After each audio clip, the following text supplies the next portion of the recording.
Next on Unsolved Mysteries. A Michigan couple on a weekend outing interrupts a killer covering up his crime. 12 people claim they saw a bizarre creature in the mountains of Colorado. Is Bigfoot more than just a legend? In Miami, a drug bust gone bad exposes a conspiracy of police corruption. Okay, relax. In Atlantic City, a desperate father searches for answers after the vicious murder of his 7-year-old son. I want to see my son around. Leave me alone. 5 intriguing stories. Stories that you won't want to miss. I'm Dennis Farina, and this is Unsolved Mysteries.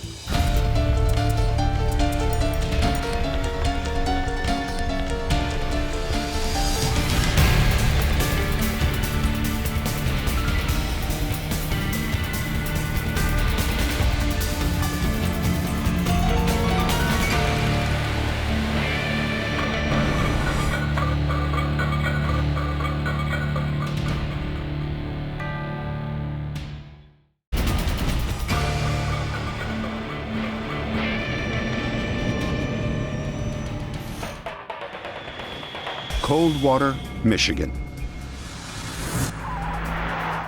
A lonely road outside of town. Ray and Marie Thornton went for a drive in the country, as they did every weekend.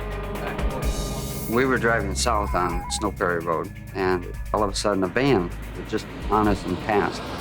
Guy coming around us.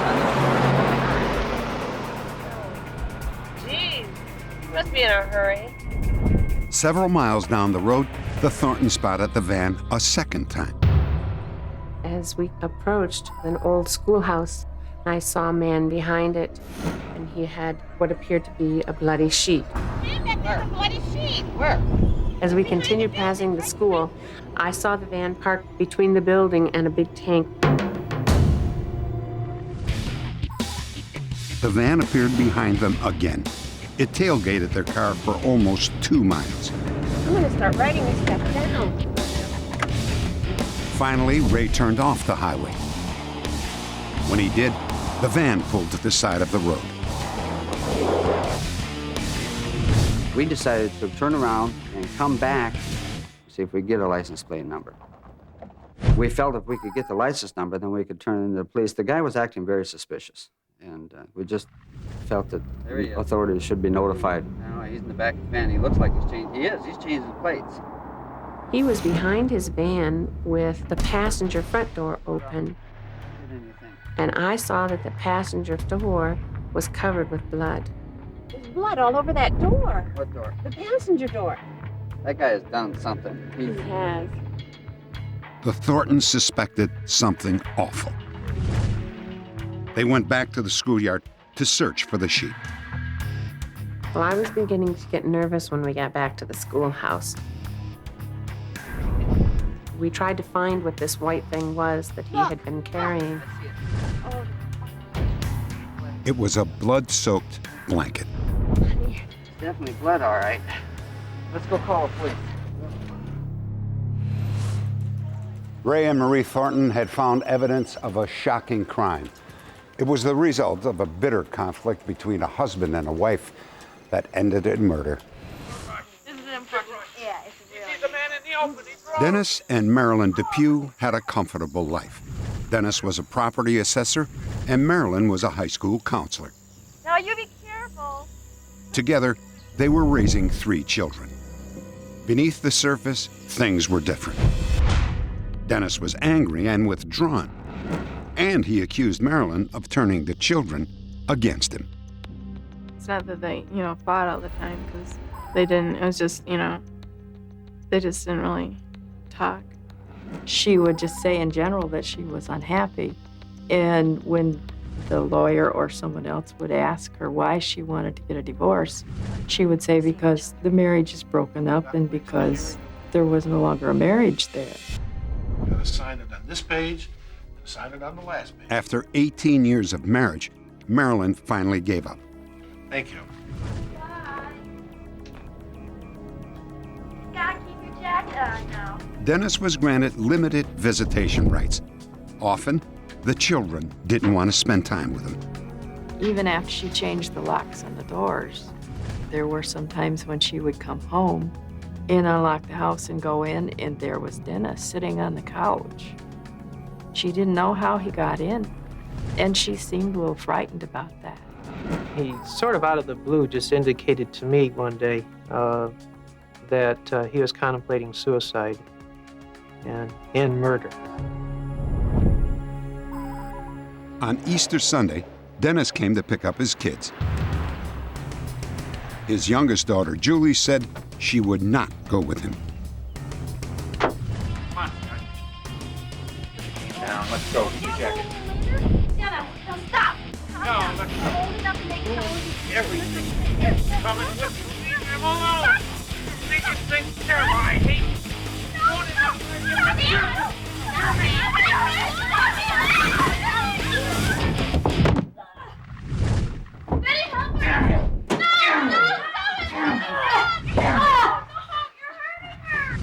The oldest daughter, Jennifer, ran to a neighbor's home to call the sheriff's office. She wasn't walking completely on her own. He was like holding her up. We're going to the hospital. And when they were walking by, I just said, Mom, and she didn't even look at me. She was just kind of in a daze. The Depues never arrived at the hospital. Investigators immediately began searching for the missing couple. That same afternoon, Ray and Marie Thornton found the bloody blanket in the schoolyard. The area was quickly secured. Deputies found several fresh tire tracks and a large pool of blood. The tracks were later matched to Dennis's van. The blood was Marilyn's.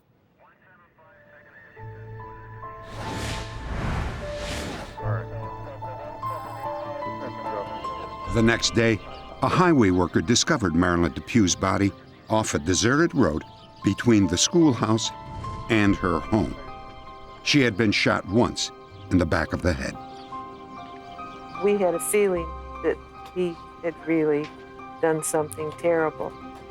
It was so brutal and premeditated that it makes you so angry. If she'd been killed in an automobile accident, you could get over that, but not this. After the murder, Dennis sent a series of rambling letters to friends and relatives in which he tried to justify Marilyn's murder. To co-worker Jan Markowski, Dennis wrote, Marilyn had many, many opportunities to treat me fairly during this divorce, and she chose to string it out, trick me, lie to me. And when you lose your wife, children, and home, there's not much left. I was too old to start over. Dennis sent a total of 17 letters, postmarked in Virginia, Iowa, and Oklahoma.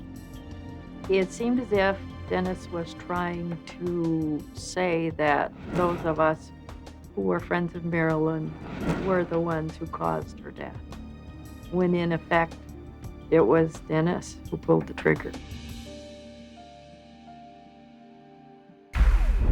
Update.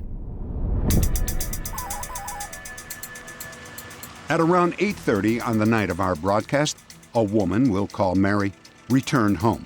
Her boyfriend, Hank Queen, was already there.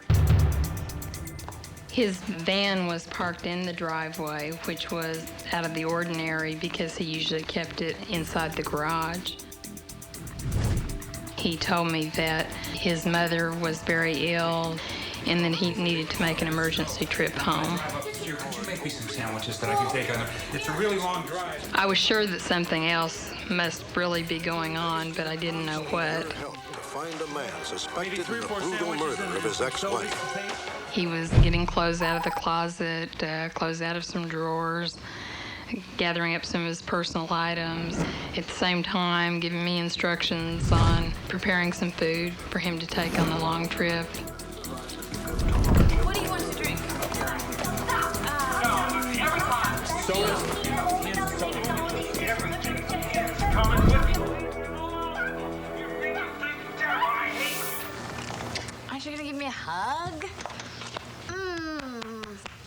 he just gave me a little peck of a kiss, and I gave him a big hug and said goodbye to him.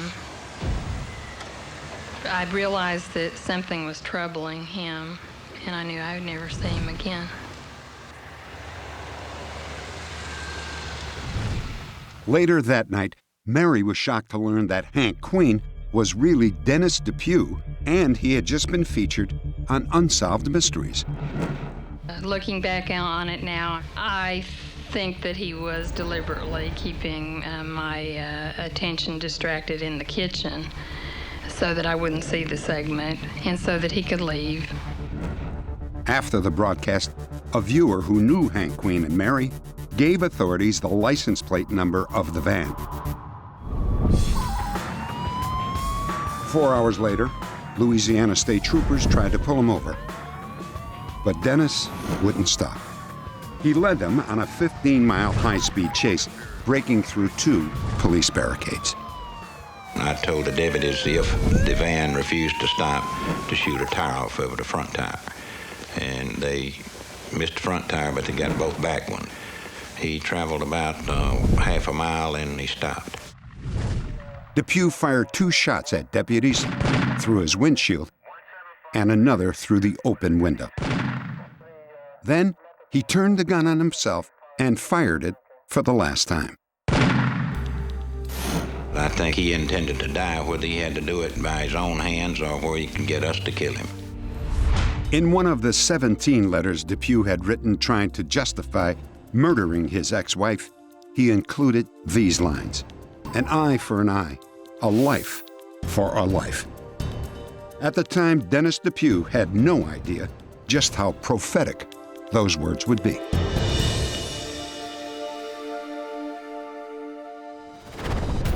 Coming up, Miami police officers who try to get away with murder.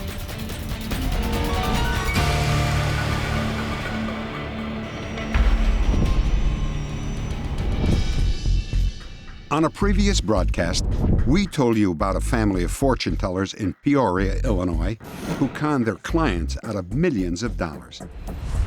Lena Marie Wilson, her daughter Ann Coricelli, and their accomplice Joe Marks were arrested. All 3 jumped bail. Wilson and Marks were convicted in absentia. Update. Joe Marks has been captured. Within minutes of our broadcast, police in Springfield, Missouri, received a call from a viewer who recognized Marks. Deputies arrested him at his parents' home, where his mother was operating a palm reading business.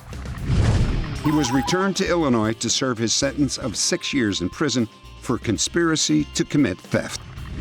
Following another tip, police tracked Lena Wilson to her home in Boston, Massachusetts. She was arrested and returned to Peoria. There, a judge ordered her to serve her original 10-year sentence plus an additional year for jumping bail. Ann Coricelli is 5 feet tall and weighs between 140 and 170 pounds. She has brown hair and brown eyes. She could be using the aliases Lori Wilson, Lori Kelvin, or Ann Marks. The statute of limitations has run out on this case. Investigators are no longer looking for Ann Coricelli.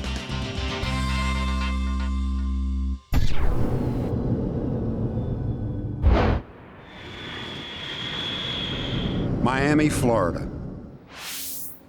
During the early 1980s, more than 120,000 refugees arrived from Cuba.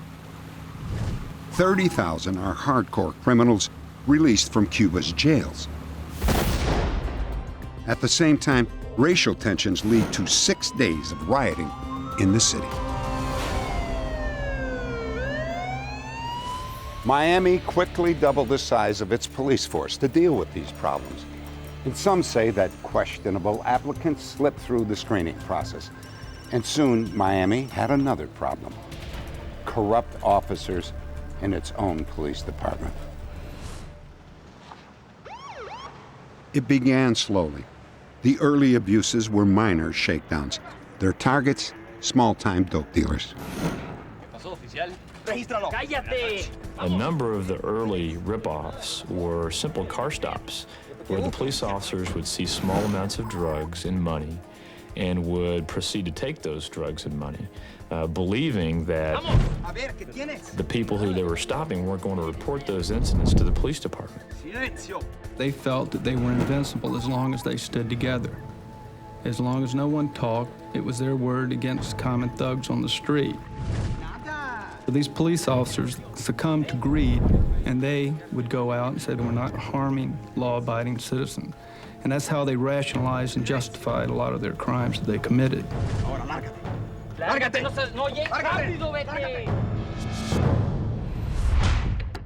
One of the most notorious was Armando Garcia. In high school, he hung out with a group of drug users, a fact that he didn't mention when he joined the police force. Garcia was not satisfied with small-time shakedowns. He began confiscating large drug shipments in fake police operations that were totally off the books. The raids eventually became violent.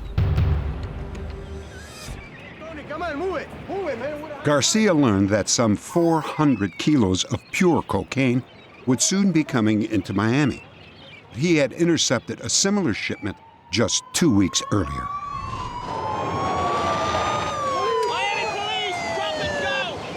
But this time, Garcia's plans fell apart. 6 of the dopers jumped in the water to escape the police officer, thinking it was an official raid. 3 of them drowned. The officers left with 400 kilos of cocaine.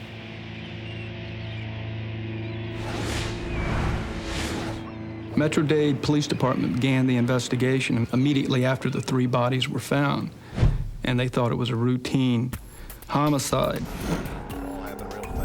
I need you to tell me exactly what it was you saw. Sure, I saw police cars come into the yard. How many? There were 3 of them.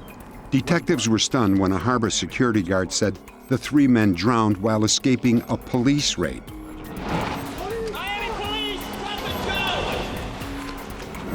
There were no records of the raid in police logs. Further investigation exposed Armando Garcia's secret operations. He and 34 other Miami police officers were arrested on corruption charges. No tenemos otro remedio. We have no choice. Hay que eliminarlos. We must eliminate our problem. While in prison, Garcia came up with a plan to kill key witnesses that were scheduled to testify at his trial. When Garcia and his associates were released on bail, they put their plan into action.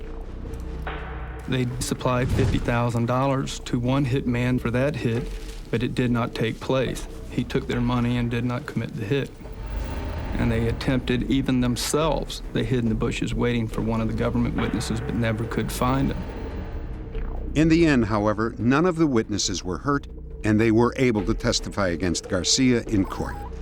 But the corruption case ended in a mistrial. But by then, there was evidence of the assassination plots.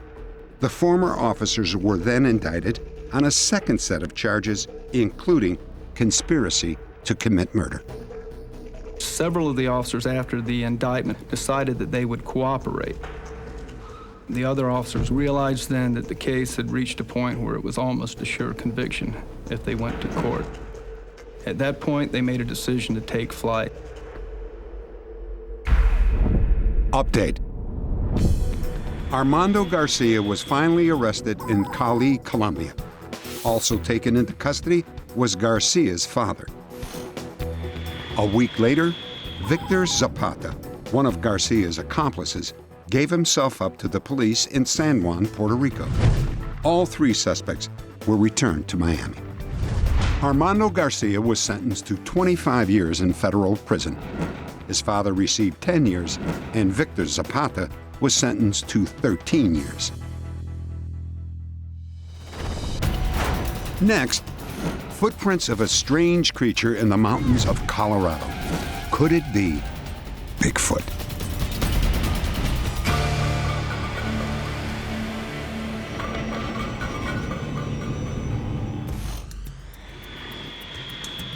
Pikes Peak, Colorado. 100,000 acres of dense wilderness surround this mountain. Your average hiker might catch a glimpse of a mountain lion, a bobcat, or even a black bear. But recently, there have been reports of a different kind of animal living in the woods. Basically looked like a big man or a big shape coming toward us, and we turned around and started running. It had long hair hanging off its arms and its legs. It had a small torso, but long legs and long arms. Whatever these creatures are, I believe they're more human than ape. I believe that possibly there may be a group of anywhere between 7 and possibly 10, a small band of these creatures living here in the Pikes Peak region. Bigfoot. Many think this ape-like creature is either a hoax or a misidentified common animal. But now new evidence suggests that perhaps Bigfoot really does exist. It was a cold morning in March when Dan Messiah's son discovered a set of mysterious tracks in the fresh snow. Hey, Dad, look at this. What do you got?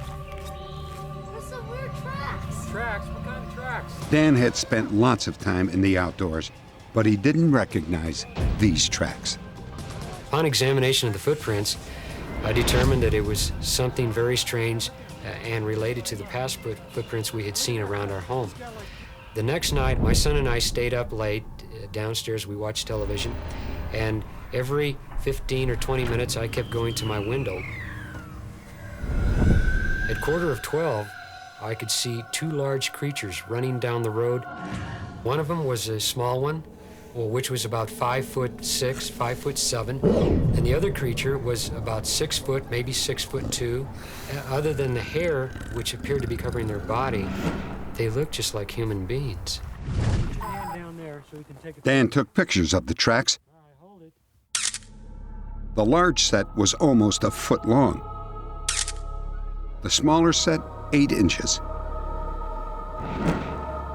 Dan Messiah is not the only one who says that he saw Bigfoot.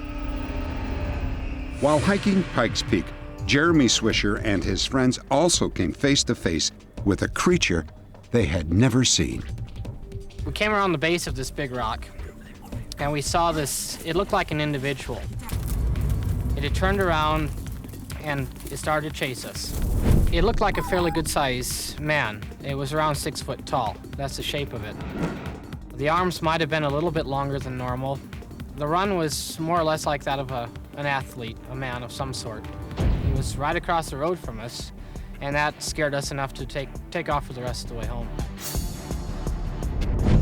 The recent sightings in Colorado have all taken place near Pike National Forest. I'm positive that I saw some type of creature that was the strangest thing I've ever seen in my life. It wasn't a bear. It wasn't like anything I've ever seen before. I had a fear in me. I got out of the truck and it passed me. And I got behind it, but a clear enough distance because I wasn't about to go tackle it or anything. But it seemed to have the figure of a human being.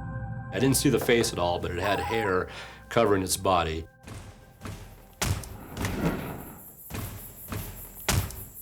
Another witness claims that his cabin was broken into by a large creature.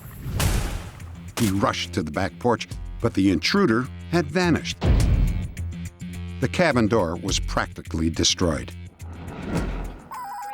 The next morning, 2 boys found tufts of hair caught in the screen door. We sent this hair to a laboratory at the University of California in San Francisco. I've tested these hairs for all the major groups of mammals that have large specimens like, deer, bear, and so forth, and it only reacts with the primates. And of the primates, it only reacts with hominoids, and there are only 5 hominoids: human, chimpanzee, gorilla, orangutan, and gibbon. And I've eliminated all of those except human and chimpanzee. So it's some large animal closely related to human and chimpanzee. Using 4 eyewitness accounts, a scientific illustrator drew a picture of what Bigfoot might look like. Is it possible that this huge, hairy, human-like creature might actually exist? Until concrete evidence appears, Bigfoot will remain a creature of mystery.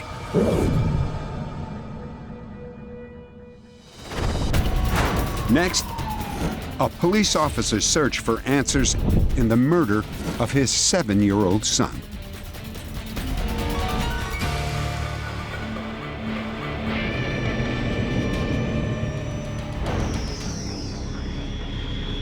Atlantic City, New Jersey.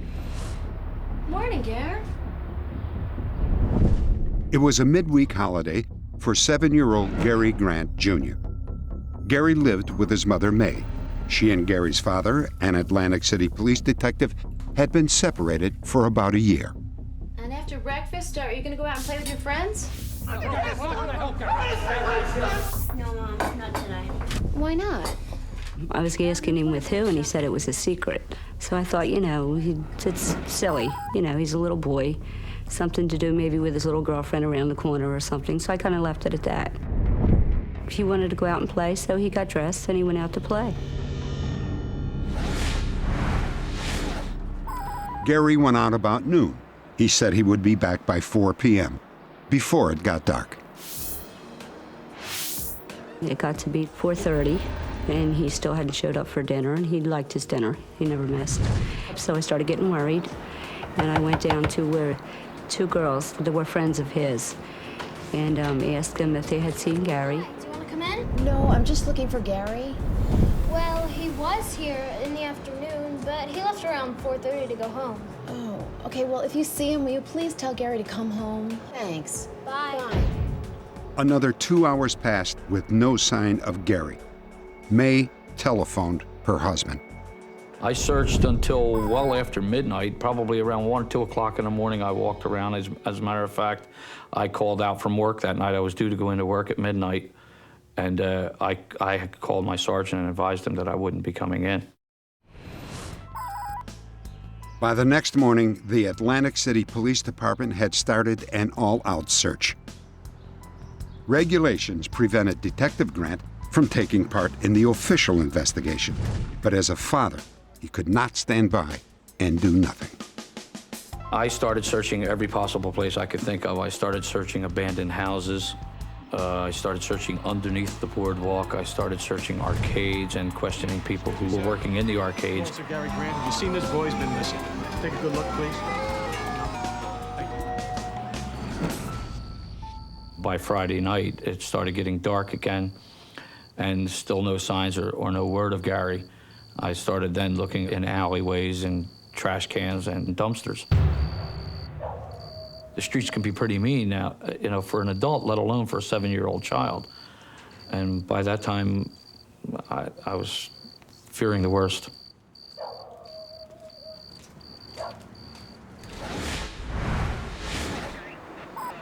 The next afternoon, the body of Gary Grant Jr. was found in a vacant lot, less than 2 blocks from his home. He had been beaten to death. A short length of heavy pipe lay nearby. I didn't want to believe that it was him. I want to see my son around. Being a father, you don't want to believe that your kid is lying back there somewhere, and he's never going to get up again. When they told me that Gary was dead, I just went totally numb, my whole body. I didn't want to believe it. I just can't imagine why someone would do that to a 7-year-old boy. Any 7-year-old boy. The investigation began like all others. Detectives tracing the victim's final hours and talking to those who knew him best. Do you know Gary Grant? Sure, he lived around here, over in Arctic. When was the last time you saw him? A couple days ago. Who was he with? He was with Boo. Would that be Boo Mason? Carl Mason, nicknamed Boo, was a mentally challenged 12-year-old with an IQ of 65. He was smaller in height and weight than Gary, even though he was 5 years older. The two boys were good friends and often played together. We're with the Atlantic City Police Department. We need to ask you a few questions. Did you know this Gary Grant kid? Sure, I knew Gary. When did you last see him? Wednesday. You sure you didn't see him on Thursday? Yeah, we were supposed to meet on Thursday, but Gary never showed up. Boo said he hadn't been with Gary. But detectives canvassing the neighborhood kept coming back with stories that he had in fact been with Gary. So they didn't know what to do. There was this conflict. Boo seemed like such a harmless character. He was known as a scaredy cat in the neighborhood, but they just couldn't reconcile the conflict. No, I seen him the day before, and that was it. And then they just said, okay, and they were asking me some other questions, but I don't remember. Then later on that night, they came back and they took me. That night, Boo was driven to police headquarters with his grandmother. He was then taken into a room for questioning. His grandmother did not go in with him. Just tell us the truth and we can all go home. What happened when you and Gary left the school gym? We went to the park over on Texas, but that was on Wednesday. What did you do at the park? I didn't see Gary on Thursday. He didn't show up. In questioning Boo, his stories were inconsistent, and the detectives wrestled around with it until finally, around 3 o'clock, one version of the story, he acknowledged being with the victim at the crime scene, and that he, in fact, hit him with the pipe. I hit him in the leg, but he threw a rock at me. And what did you do after you hit him? Well, once he fell, and he didn't get up, so I just left.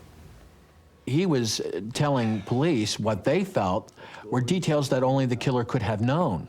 And that got everything into high gear because they realized that Boo was now the suspect. Everybody knew what happened to him. They found the body.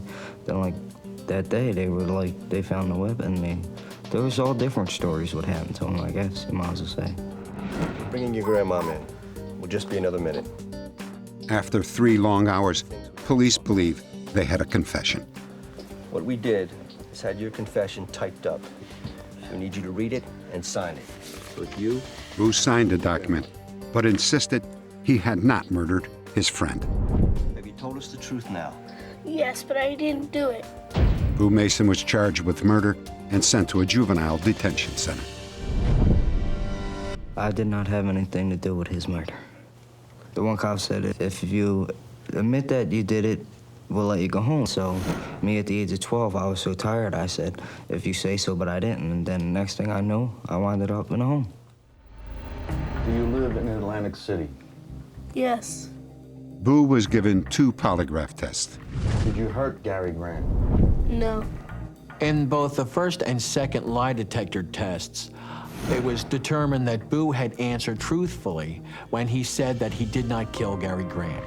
You now told the entire truth about Gary Grant's murder. Yes. I feel that he very easily could have been intimidated by the person who did it or who was there when it was done, could have told him that, hey, if you say anything to anybody, you're next. I have completed 3.5 days of testimony. With respect to the A hearing was held to determine whether Boo's confession was admissible in court. And this court cannot find beyond a reasonable doubt that any of the statements made by the juvenile were voluntary statements. The charges against Boo Mason were dropped.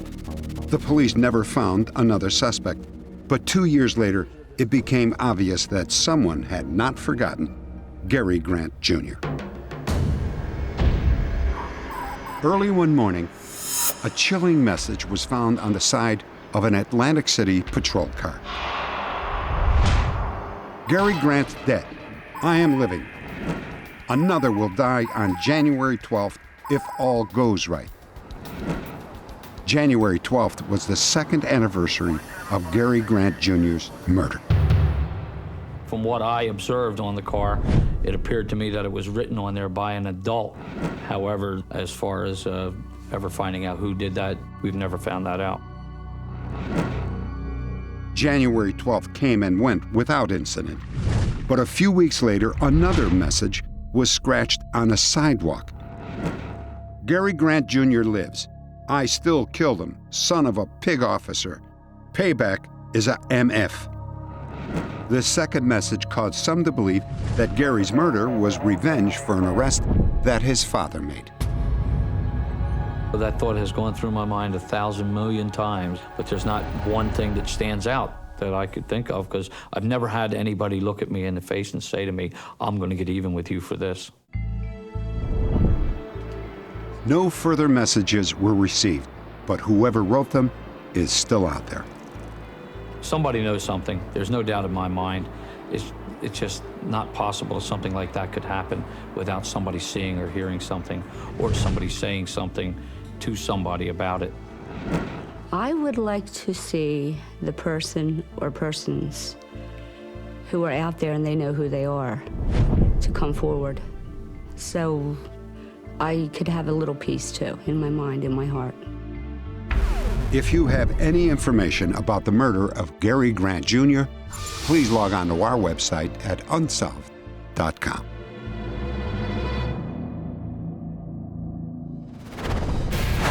Coming up, a slippery con artist who steals the hearts of his victims, then their cash and jewelry.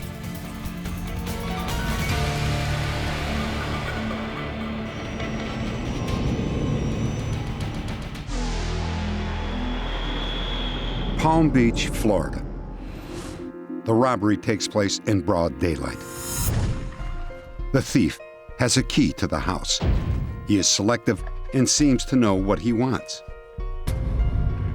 No fingerprints are left behind. It is obviously an inside job. At the door, the thief leaves a note for his victim. He signs it L. Many of Florida's retirees are widows or divorcees. They can be easy targets for a sleazy kind of con man who preys on their emotions and then takes off with their cash. Okay, we're gonna speed it up for you with a little shuffle. Let's all get up and dance.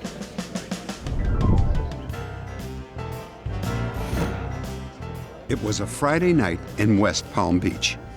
A widow, who we'll call Mrs. K, went to a singles dance at St. Mary's Church. A good-looking man named Arthur Frankfurt asked her to dance. She was flattered. My name is Art Frankfurt. Hello. And yours? Emily. Nice to meet you. When I first saw him sitting up against the wall, I thought he was too old. You know, it is a singles dance, and you do look him over. After he'd asked me to dance, I realized he wasn't as old as I thought he first appeared. That night, Mrs. K and Arthur danced every dance. From the day that I met him till the time that he left, never once was I suspicious of any move that he made as far as to question his character, who he was, that he was a liar and a thief.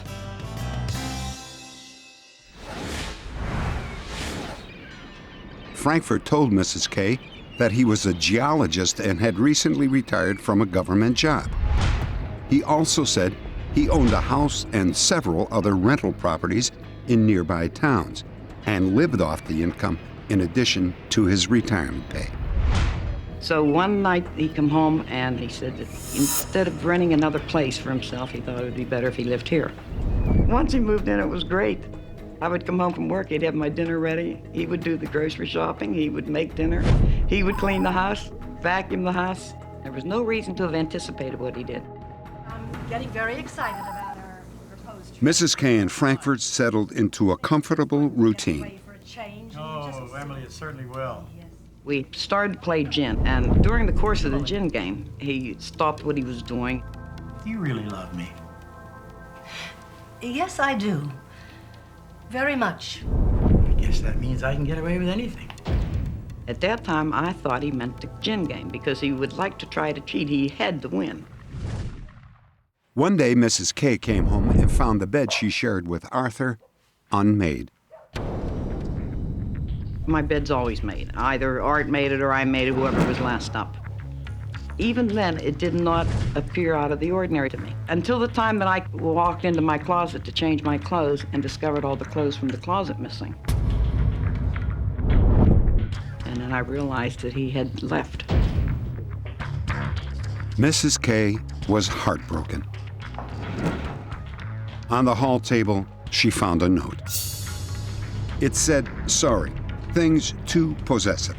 L, which was their word for love. Then Mrs. K remembered giving him the combination to her safe. I didn't realize until the time that I read the note and went back and opened the safe.